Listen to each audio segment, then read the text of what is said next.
Alors cette semaine, vous avez peut-être vu le convoi de la liberté. Il y en a qui l'ont vu, ça, aux infos? Ouais, quelques-uns ont suivi l'actualité. Et vous ne savez pas qu'il y avait un couple de Fréjus. Eh oui, qui était interviewé par les journalistes. Peut-être quelqu'un l'a vu, je ne sais plus si c'était sur FR3, enfin bref.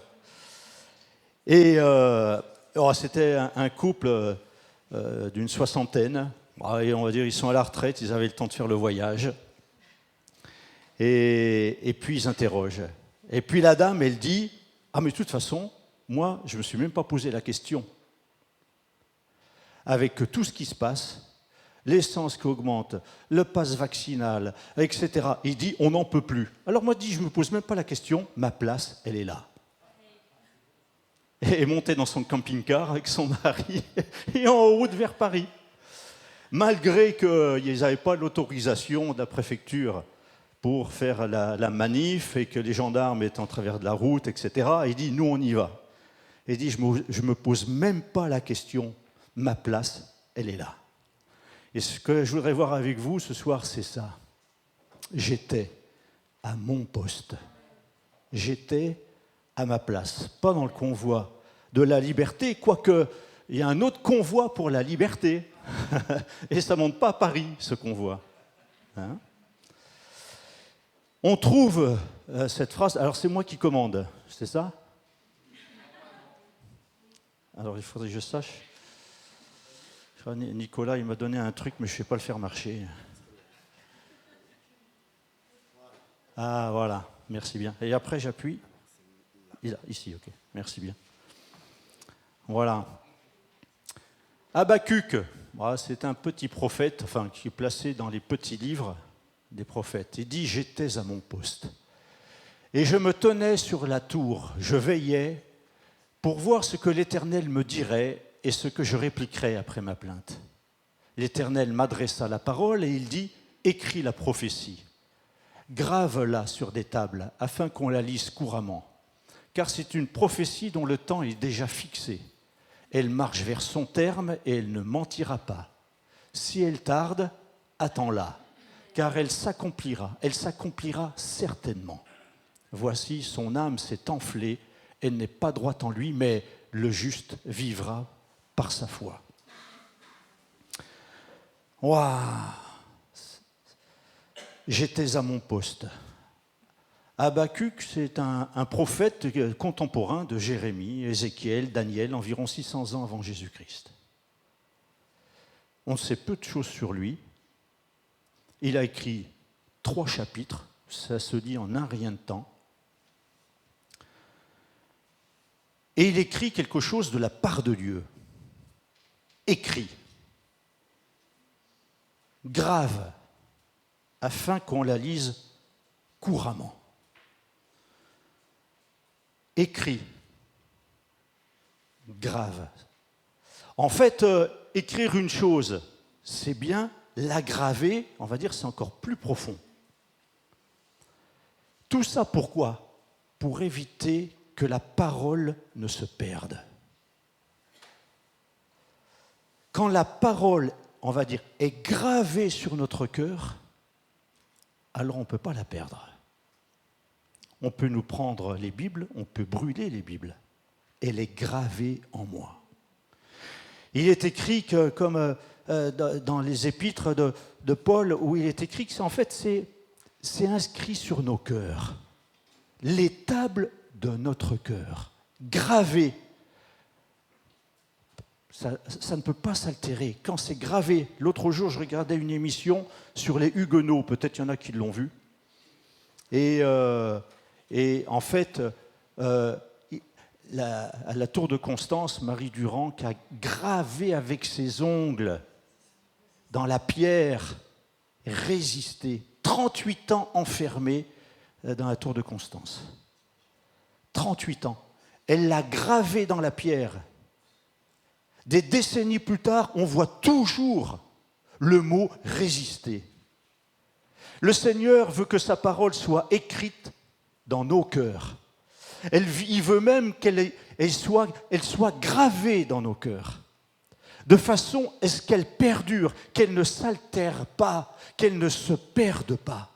Et puis, comme il est écrit, afin qu'on la lise couramment. Pourquoi? Pour qu'elle soit un encouragement permanent. C'est en m'appuyant sur la parole que je vais reprendre courage au travers de l'épreuve, que ma foi va s'affermir, et puis que je la lise couramment, cette parole, si elle est inscrite, je vais pouvoir me la répéter. L'impact de la parole. Et quand il dit, tu prends les tables, c'est comme dans les tables avec Moïse, pour dire, tu vas graver ça sur les tables, quelque chose qui ne bougera pas, qui restera. L'impact de la parole. Je pense là à une histoire, j'avais lu il y a plusieurs années, c'est un peu flou maintenant, mais je me rappelle d'une chose, c'est que quelqu'un, c'était pendant la guerre, et puis avant de monter dans le train, drôle de convoi aussi, mais pas pour la liberté. Il ramasse quelque chose, un bout de papier qui roule. Un bout de papier, c'était même pas une page, un bout de papier qui roule. Il met le pied dessus, il le prend. Et il a pu lire tout un verset de la Bible, je ne me souviens plus maintenant ce que c'était comme verset. Ce verset, il l'a appris par cœur. Il l'a inscrit sur son cœur, il l'a gravé sur son cœur. Il n'avait plus besoin du papier. Le verset est écrit là. Des années plus tard, on lui procure une Bible. Et un jour, il dit, voilà. On lui dit, ce verset que tu connais, il est là. Ça a été la liberté pour lui. Gravé dans son cœur. C'est ce qui l'a aidé à tenir pendant toutes les difficultés qu'il a rencontrées. Quand Habakkuk reçoit cette prophétie, où Dieu dit, écris-la, grave-la, pour qu'on la lise couramment, elle s'accomplira, cette prophétie. C'est une prophétie qui ne tarde pas, elle ne tardera pas, elle s'accomplira certainement. En fait, ça concernait aussi le peuple, quand il est écrit au verset 4 que son cœur s'enfle. C'était adressé aux Chaldéens, les Babyloniens, et ils vont porter les conséquences ils se sont enflés d'orgueil. Mais il dit, mais le juste vivra par la foi. Et cette parole, l'apôtre Paul va la sortir plusieurs fois, il l'utilise au moins 2 fois. J'ai noté dans Romains 1,17, dans Galates 3,11, il dit, le juste vivra par sa foi. Il reprend cette parole d'Habakkuk. Donc le Seigneur, il nous dit au travers d'Habakkuk que cette parole est certaine. Qu'est-ce qu'il nous dit? Si elle tarde, attends-la. Attends-la. Il dit, elle s'accomplira certainement. Alors, les choses ne se passent pas toujours comme on veut, même des fois complètement à l'opposé de ce qu'on voudrait, mais voilà, quand le Seigneur donne quelque chose, il faut qu'on s'y attache. Il faut qu'on y croie. La promesse, elle est pour nous. Et il y en a, bien sûr, qui disent dans l'épître de Pierre, ça me fait penser à la parole de Pierre, quand il est écrit « Mais il est une chose, bien-aimée, que vous ne devez pas ignorer, c'est que devant le Seigneur, un jour est comme 1000 ans, et 1000 ans sont comme un jour. Le Seigneur ne tarde pas. Il ne tarde pas dans l'accomplissement de la promesse. Si la promesse, elle tarde, attends-la. Mais le Seigneur n'est pas en retard. À chaque fois qu'il agit, c'est au temps marqué. Au temps marqué, Jésus, il est venu au temps marqué. Même si le peuple d'Israël attendait depuis des centaines d'années un libérateur. Et pendant des milliers d'années, ils ont attendu le Messie, celui qui allait libérer Israël. Mais la promesse ne tarde pas. Le Seigneur sait à quel moment intervenir. Il dit, le Seigneur ne tarde pas. Il y en a qui disent, mais elle est où la promesse de son retour, la promesse de son avènement? Parce que depuis que nos pères sont morts, tout est resté pareil. Et il y a quelqu'un un jour qui s'était fait baptiser, quelque temps après, je discute avec lui, je dis, mais tu sais, le Seigneur revient. Puis il dit, oui, le Seigneur, il revient, mais ça fait combien d'années qu'on dit ça? Même les apôtres, ils attendaient le retour du Seigneur. Alors il viendra quand? Dans 100 ans? Dans 1000 ans? Peut-être jamais. Je dis, mais c'est ça ta foi? même plus l'espérance. Il n'y croit plus. La promesse tarde, alors on n'y croit plus. C'est quelque chose de terrible. Mais le Seigneur, est-il écrit, ne tarde pas dans l'accomplissement de la promesse, comme quelques-uns le croient. Qu'est-ce qu'il fait? Il use de patience. Il use de patience envers nous. Et ce qui est écrit aussi, c'est que puisque tout cela est en voie de dissolution, j'ai passé des événements, le jour du Seigneur viendra comme un voleur, en ce jour, dans le sens où il viendra sans faire de bruit, à la surprise de tous. Les cieux passeront alors avec fracas, les éléments embrasés se dissoudront et la terre avec les œuvres qu'il renferme sera consumée. Puisque tout cela est en voie de dissolution, combien votre conduite et votre piété doivent être saintes. Alors, en fait, je me suis dit, mais avec tous les événements qui vont se passer, la promesse, etc., qu'est-ce que le Seigneur attend? Il attend quelque chose de nous, de notre conduite. De notre conduite, de quelque chose qui est inscrit. Si la parole de Dieu est en moi, qu'elle est gravée en moi, alors la promesse, je l'attends. Et en attendant cette promesse qu'elle s'accomplisse, moi, je veille sur ma conduite, sur mes pas, sur ma façon de penser. Il ne tarde pas. Autant marqué, le Seigneur va le faire. Et je lis la conduite, puisque tout cela, combien votre conduite, c'est lié. Les événements de la fin vont être liés aussi à notre conduite. Et notre conduite est liée aux événements de la fin. En fait, tout ce qui se passe dans le monde, ce n'est pas pour me troubler, me perturber. Il y a une ligne de conduite dans ma vie, c'est la parole, c'est la promesse de Dieu. Et c'est ça qui doit être la conduite de ma vie. Je dois garder ça. Si c'est gravé dans mon cœur, je ne me laisse pas perturber par toutes les choses et les nouvelles qu'on peut entendre à la télé. J'adopte une attitude intérieure, une préparation spirituelle pour recevoir la promesse. Et en fait, je lis le verset d'Habacuc, « J'étais à mon poste ». J'étais à mon poste et avec la parole qui reçoit de Dieu, écrit. Et je me suis dit, il peut écrire et recevoir la promesse de Dieu. Pourquoi? Parce qu'il est à son poste. Parce qu'il est à sa place. Et que si nous savons être à la place que Dieu veut qu'on soit, il va nous donner des choses. Il va nous dire, écris, grave. Reçois la prophétie que je te donne. Reçois la parole d'encouragement que je t'accorde. Voilà. Et je me suis dit, c'est ça. Et j'étais à mon poste. Ça ne signifie pas forcément, comme Habacuc, quand il dit « j'étais à mon poste et j'étais sur une tour ». On va se dire « ok, il fait le guetteur, c'est la sentinelle. Mais « j'étais à mon poste » va au-delà d'une position physique. Ce n'est pas le fait de monter sur une montagne, de monter sur un rempart, de monter sur une tour, qui est importante. Non. C'est je suis à ma place comme Marie au pied de Jésus. Elle n'est pas sur une montagne, elle n'est pas sur une tour élevée, non, mais elle est à sa place. Elle est à sa place, elle est à la place que Jésus veut pour elle. Sa sœur, elle est là, elle entend Jésus. Oui, mais elle est occupée par toutes les préoccupations du repas, de la cuisine, les choses à faire. On reçoit Jésus et elle s'agite pour beaucoup de choses. Et Jésus va lui faire la remarque. Il dit, mais Marie a choisi la bonne part.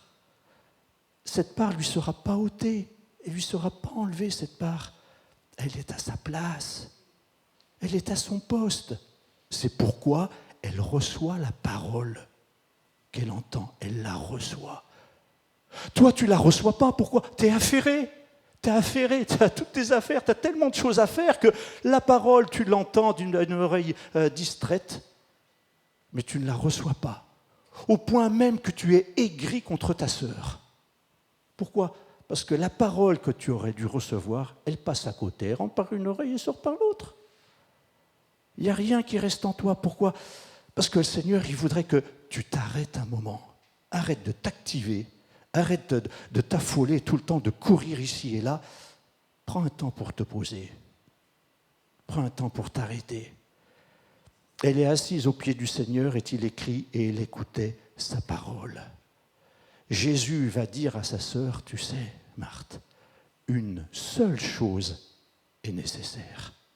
Une seule. Et il dit, Marie a choisi la bonne part. Et cette part ne lui sera point ôtée. C'est-à-dire que la parole qu'elle reçoit alors qu'elle est assise, elle va en bénéficier pleinement. La parole de foi, la parole d'encouragement, la promesse que Dieu va faire, ça ne lui sera pas ôté. Elle va se graver dans son cœur. Elle pourra la lire couramment. Moi aussi, ma place est aux pieds de Jésus. Elle est aux pieds de Jésus pour recevoir ses instructions. J'ai voulu prendre un autre exemple. L'exemple de Nathanaël. Sous le figuier, on va dire, oh, quelle drôle de place, quel drôle de poste, quelle drôle de position. Il est sous un arbre. Et alors ? Moi aussi, je suis sous un arbre. Quand je me promène en forêt, je suis sous les arbres. Non, mais ce n'est pas ça qui compte. C'est dans quelle disposition de cœur tu es. Nathanaël ne s'attend à rien. Et quand son frère lui dit, tu sais, viens voir, il y a quelqu'un là de Nazareth qui dit, oh alors là, qu'est-ce qui peut venir de bon de Nazareth, hein? Dis-le-moi. Hein? Ah, mais viens et vois. Et quand il s'approche, Jésus va lui dire, voilà un Israélite dans lequel il n'y a point de fraude. Là, il est interloqué. Nathanaël lui dit, mais d'où me connais-tu ? Jésus lui dit, avant que Philippe t'appelle, quand tu étais sous le figuier, je t'ai vu. Je t'ai vu. Et là, juste ça, vous voyez ?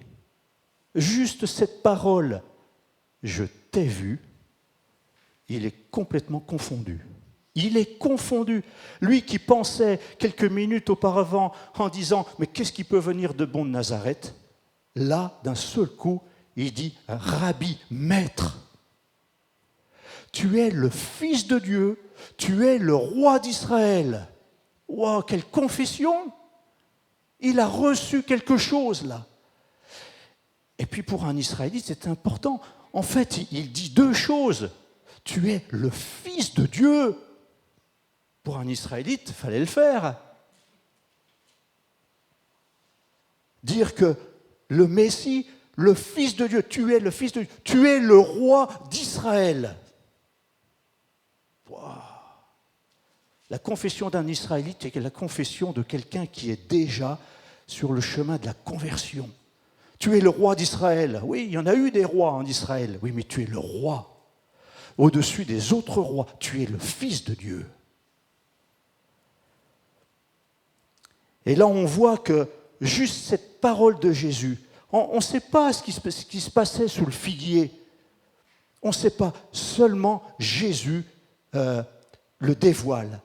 Et qu'est-ce qu'il est en train de dire? Qu'est-ce qu'il était en train de confesser? Qu'est-ce qu'il était en train d'avouer?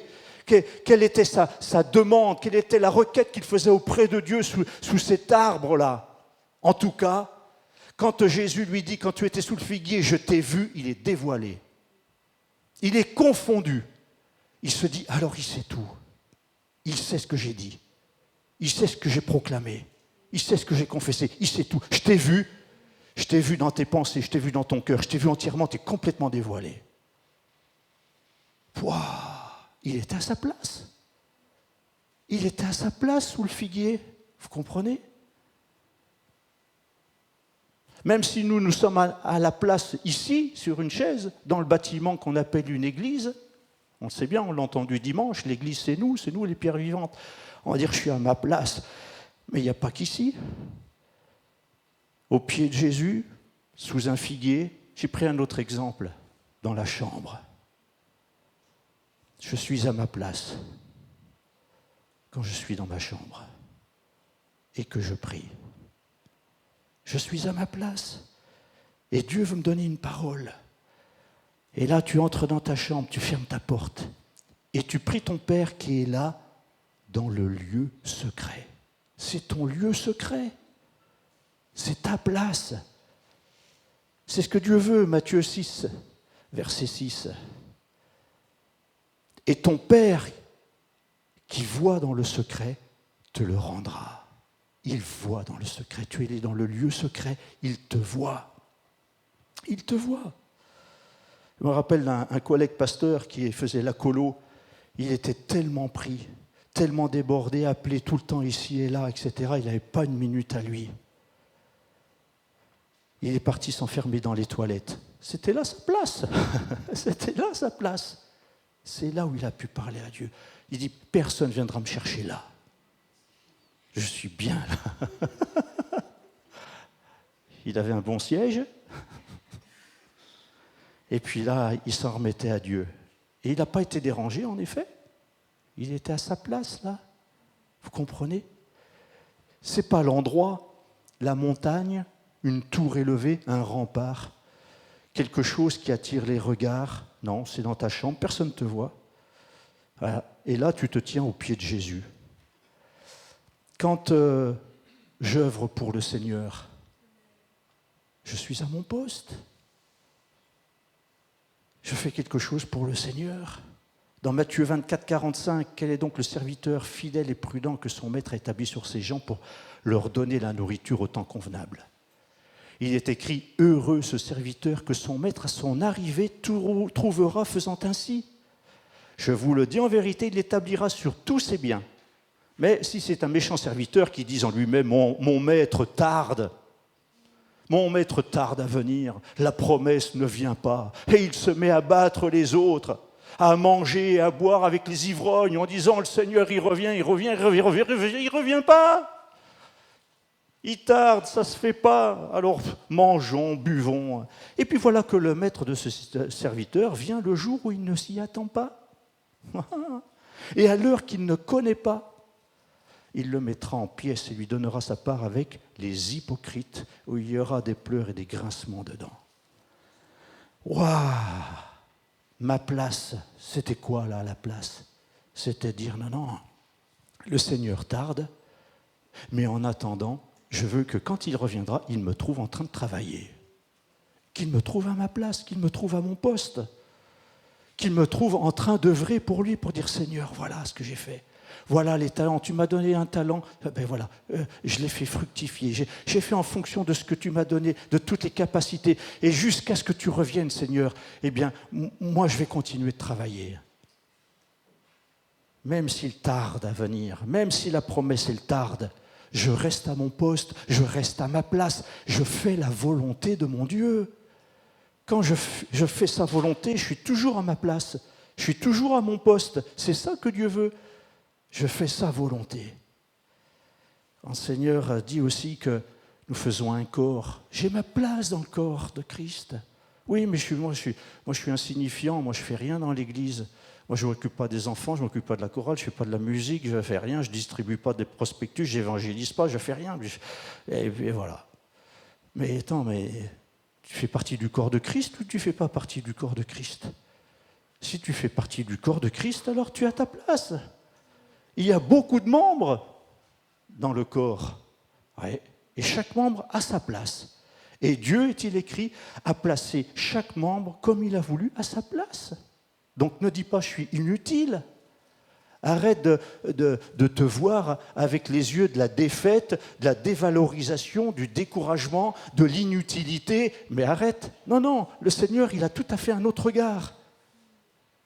Et il accorde de l'importance à ça. J'expliquais il y a quelques jours, ou quelques semaines, aux garçons, quand j'avais fait un stage, quand j'étais éducateur, j'avais fait un stage en Alsace, et j'étais dans un centre comme aux collines, là, et il y avait un homme, 48 ans, si je me souviens bien, et quand il marchait comme ça.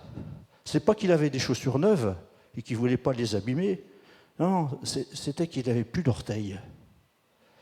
Et il dit, mais j'ai vécu dans la rue, et puis les hivers en Alsace, ils sont très froids, et puis je suis tombé en hypothermie, et puis tous mes doigts de pied ont gelé, et puis quand la maraude est passée, c'était trop tard, ils m'ont emmené, mais il a fallu m'amputer de tous mes doigts de pied.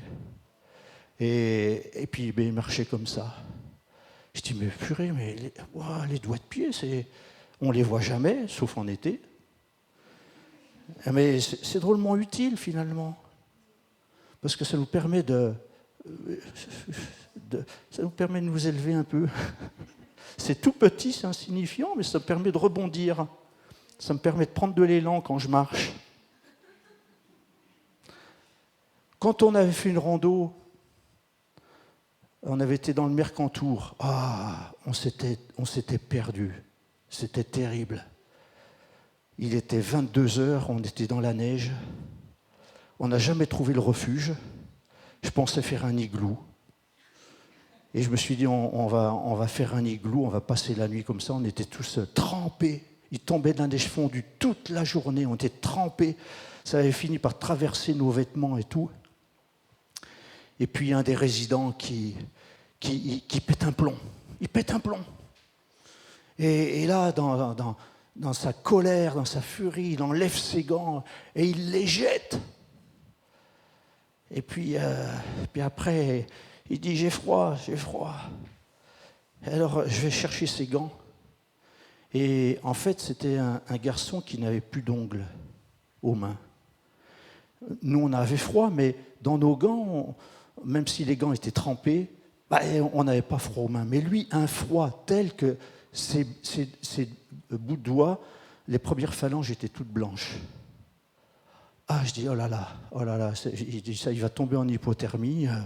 J'ai été récupérer ses gants et j'ai soufflé à l'intérieur des gants pour amener de l'air chaud.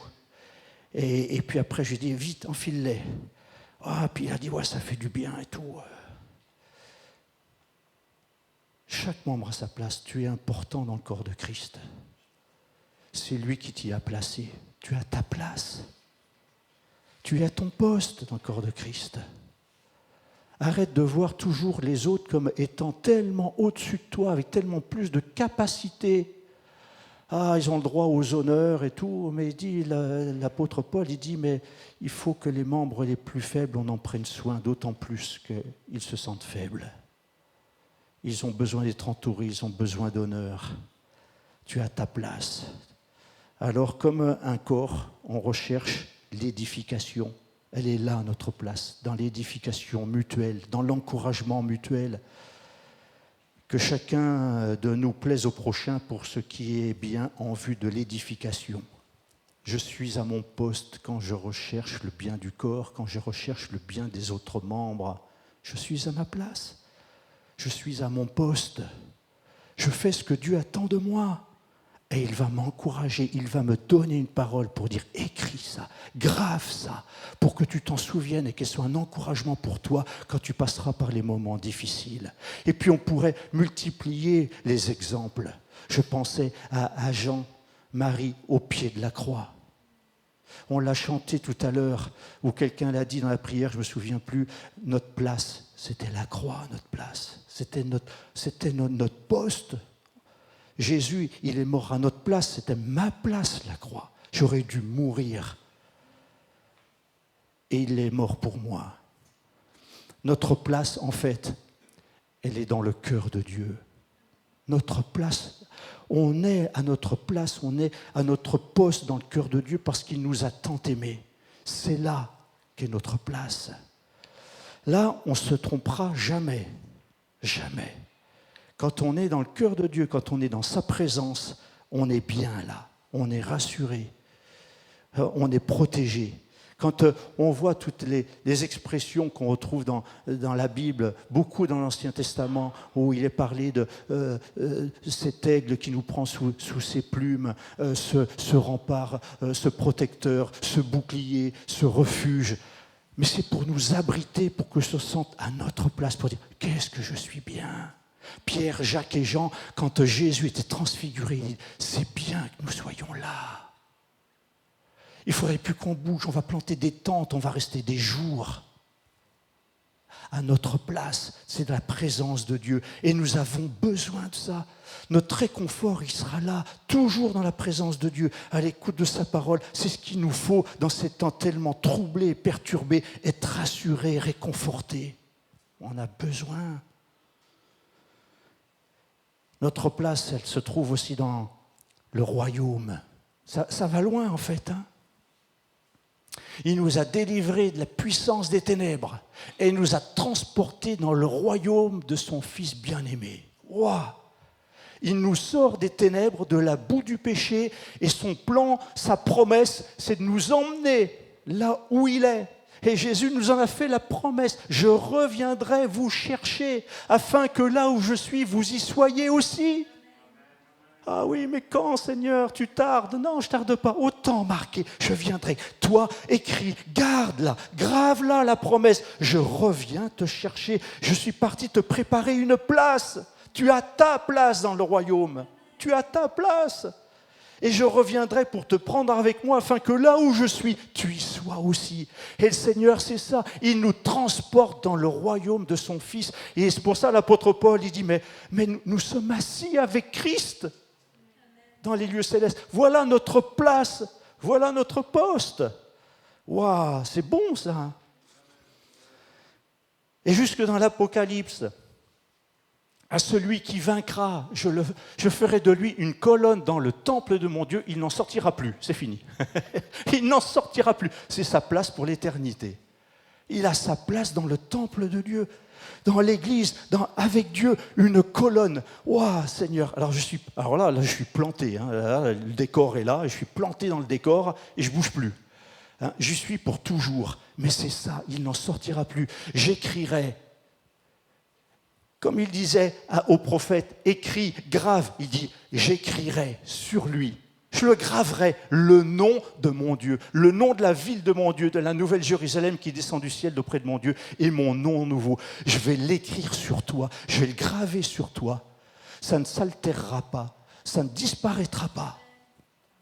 Ma place, elle est là. Ma place, elle est là. Je le ferai à celui qui vaincra, aussi une autre parole, je le ferai asseoir avec moi sur mon trône. Alors là, Seigneur, t'exagères quand même. C'est trop beau, Seigneur, sur ton trône. Oui, tu viendras avec moi sur mon trône. Comme moi, j'ai vaincu, je me suis assis avec mon Père sur son trône. Oui, c'est ça. Ma place, elle est là. Alors en conclusion, j'ai pris en conclusion le verset Luc 12, 36. Vous soyez semblables à des hommes qui attendent leur maître. La promesse, elle est certaine, disait l'Éternel à Habacuc. Si elle tarde, attends-la. Attends-la, parce qu'elle s'accomplira certainement. Alors, il faut que je sois semblable à ces hommes qui attendent leur maître, qui continuent de veiller, qui continuent de travailler, qui disent, moi je suis enfant de Dieu et je sais où est ma place. J'étais à mon poste, Seigneur. Et alors que j'étais à mon poste et que je travaillais pour toi, tu m'as donné une parole que j'ai écrite, gravée sur mon cœur. Et elle m'encourage dans les moments difficiles. Alléluia. Il faudrait qu'on prie, se tourne vers Dieu, qu'on lui soit reconnaissant pour ce qu'il fait pour nous. Et que si des fois quelqu'un ne sait pas où est sa place sur cette terre, il a sa place dans le cœur de Dieu. Il a sa place dans le corps de Christ. Il a sa place dans l'Église. Il a sa place dans le royaume de Dieu. Ouais. Ne regarde pas uniquement ta réussite sur cette terre. Ouais. Regarde aux promesses de Dieu, regarde à sa parole. Il est là pour t'encourager, pour dire, mon frère, ma sœur, mon enfant, tu es à ta place. Tu es à ta place quand tu écoutes ma parole. Tu es à ta place quand tu chantes mes louanges. Tu es à ta place quand tu portes un regard compatissant vers quelqu'un. Tu es à ta place, tu es à ton poste quand tu agis en faveur des démunis. Tu es à ta place quand tu travailles à Zoé. Tu es à ta place quand tu aides ton prochain. Ouais. Seigneur, ouais. Nous, on est dans ton cœur, Seigneur. On est dans ton cœur et on y est bien, Seigneur. Tu nous rassures, tu nous consoles, tu nous protèges, tu nous câlines, ouais, parce que tu nous aimes. Ah oui, Seigneur. Mon Dieu, merci pour le bien que tu fais à chacun d'entre nous, Seigneur.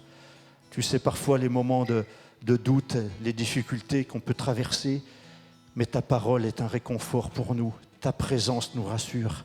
Elle dissipe le doute. Ah, Seigneur, Elle laisse entrevoir l'espoir, l'espérance. Tu es le soleil de justice, Jésus. Ah oui, mon Dieu, merci. Et mon âme est réconfortée, renouvelée en toi. Tu me transportes dans ton royaume, Seigneur. Ouais, quand on vit ces moments comme ce soir de louange, d'adoration, tu nous transportes, Seigneur. C'est vraiment là notre place. Ouais, mon Dieu, merci. Merci, Seigneur. Ouais. Alléluia. Ouais.